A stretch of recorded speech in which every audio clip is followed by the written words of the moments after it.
শিক্ষার্থীরা, পঞ্চম শ্রেণীর গণিত এবং প্রথম অধ্যায়ের আমরা গুণ করব। আগে দেখেন, একটা গুণ আমি পাশে করে রেখেছি। এই গুণটা আমি বুঝাবো আপনাদেরকে, এবং একটা বুঝিয়ে দিলে সবগুলোই একই নিয়মের, আপনারা আশা করি নিজেরাই করে ফেলতে পারবেন। তো এটা হচ্ছে কি, যখন গুণ করব আমরা, তখন এই এক দ্বারা এই তিনটাকে গুণ করব। তাহলে তিন অক্ষে তিন, তিন দুই অক্ষে দুই।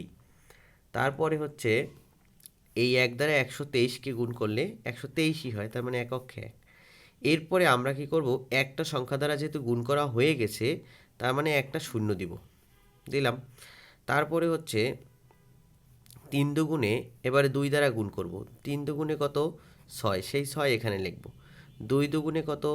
৪, দুই অক্ষে দুই।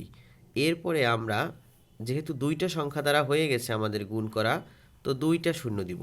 তারপরে আবার তিন দ্বারা আমরা গুণ করব।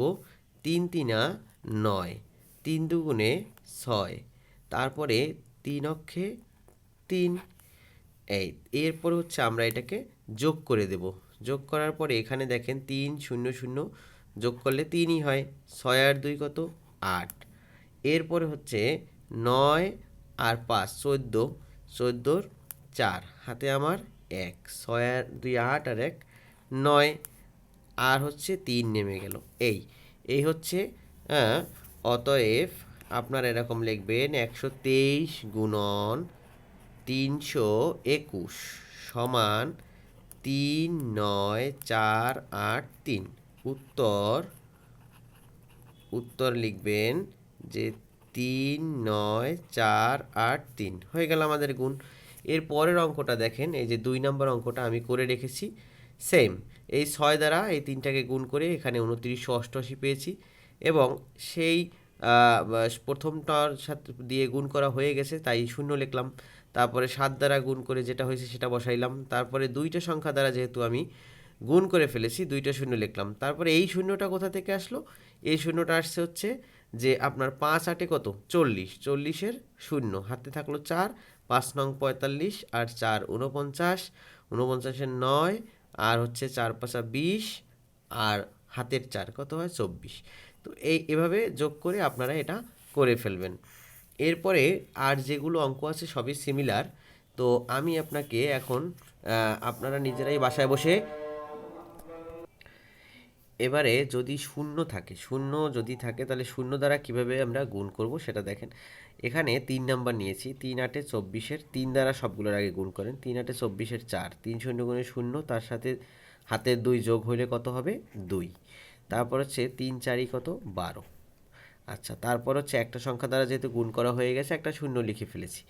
এরপরে এই যে শূন্য, এই শূন্য দ্বারা এই তিনটে সংখ্যাকে গুণ করলে কি হবে? আপনারা গুণ করতে পারেন, আবার স্কিপও করতে পারেন। মানে এটা গুণ না করেও করা যাবে, মানে শূন্য দ্বারা গুণ না করে সরাসরি আবার ২ দ্বারা গুণ করলেও হবে। তো শূন্য দ্বারা তাও যদি গুণ করতে চান তাহলে আমি দেখাই। ০, ৮ শূন্য গুণে কত? ০। এরপর হচ্ছে ০ গুণে ০, ৪ শূন্য গুণে ০, সবগুলোই শূন্য হয়ে গেছে। এরপরে যেহেতু দুইটা সংখ্যা দ্বারা আমার গুণ করা শেষ, দুইটা শূন্য দিয়ে দিলাম। দেওয়ার পরে এরপর হচ্ছে ৮ দুগুণে ১৬-র ৬, আর হাতে থাকে ১। ২ শূন্য গুণে ০, তার মানে এই ১ হবে। ৪ দুগুণে ৮। তো এখন হচ্ছে যোগ করলে এখানে ৪ হয়, এখানে ২ হয়, এখানে ৮ হয়, এখানে ২ হয়, এখানে ৮ হয়। এই হলো এখানের উত্তর হয়ে গেল।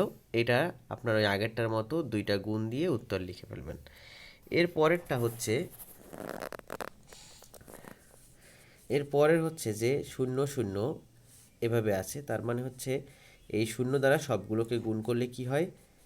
০ ০ ০ ১ ০ ০ ০ ০ ৭ শূন্য গুণে ০। এরপরে একটা সংখ্যা দ্বারা যেহেতু গুণ করা হয়ে গেছে, একটা শূন্য দিলাম। তারপরে আমরা ৪ দিয়ে ৪ শূন্য গুণে ০, তারপর হচ্ছে ৪ অক্ষে ৪, ৪ শূন্য গুণে ০, ৪ সাথে ২৮। এরপরে আবার দুইটা সংখ্যা দ্বারা আমার এবার গুণ শেষ, তাহলে দুইটা শূন্য আগে দিয়ে তারপর কথাবার্তা। ১ শূন্য গুণে ০, হ্যাঁ। তারপর হচ্ছে যে ১ অক্ষে ১, ১ শূন্য গুণে ০, ৭ অক্ষে ৭। এখন আমরা এটাকে সুন্দর করে যোগ করে ফেলবো। ০ এখানেও ০ নামে, এখানে ৪, এখানে ১, এখানে ৮, এখানে ৯। এই হয়ে গেল গুণ। তাহলে এইভাবে গুণগুলো সব করে ফেলবেন। এর পরের পর্বে আমরা ভাগ করব।